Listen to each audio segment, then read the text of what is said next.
আসসালামু আলাইকুম এভরিওয়ান। আজকের ভিডিওটি মূলত যারা নাখালপাড়া এবং শাহিনবাগের মধ্যে থাকেন তাদের জন্য।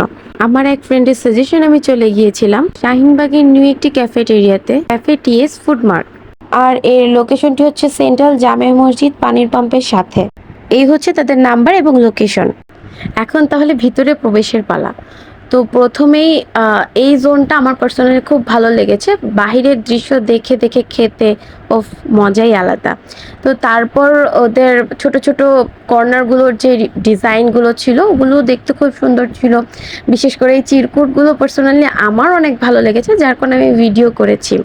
ক্যাফেটেরিয়াটা ছোটো মোটো হলেও এখানে ফ্রেন্ডের সাথে birthday, hang out, get together এগুলো অ্যারেঞ্জ করা যেতে পারে।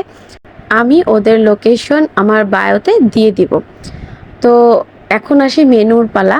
তো মেনু দেখে আমার মনে হলো যে স্টুডেন্টদের জন্য স্টুডেন্ট বাজেট ফ্রেন্ডলি। আমি মূলত সেখানে গিয়েছিলাম হচ্ছে আমার ভাগ্নিদের পিকনিক করতে খুব মন চাচ্ছিল। তো সেখান থেকে ভাবলাম কিছু স্ন্যাক্স কিনে নিয়ে যাওয়া যাক।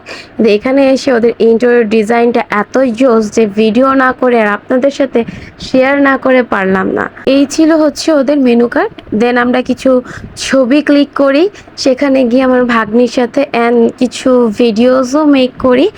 যেহেতু আমরা বাসায় পিকনিক করার জন্য আসলে পার্সেল নিচ্ছিলাম, তো ভাবলাম এখানে বসে না থেকে কিছু অর্ডার করা যাক। তো আমরা কিছু চিকেন উইংস অর্ডার করে দিয়েছিলাম। এটা ছিল 6 পিস। তো আমি আমার ভাগ্নিকে বললাম খেয়ে রিভিউ দাও। তো ভিডিও দেখে সে একটু ঢং করে রিভিউটা দিয়ে দিল। তারপর এইটা ছিল কম্বো। কম্বো 2ই আমরা সিলেক্ট করেছিলাম অ্যান্ড এগুলোই আমরা পার্সেল করে বাসায় নিয়ে আসলাম। স্টুডেন্ট বাজেট হিসেবে আমি বলবো ভালো, খারাপ না। 200 টাকার মধ্যে একটা বার্গার, নাচোস, উইংস, ড্রিঙ্কস, তো ভালোই। তো এই ছিল আমার আজকের ভিডিও। সবাই ভালো থাকবেন, সুস্থ থাকবেন। আল্লাহ হাফেজ।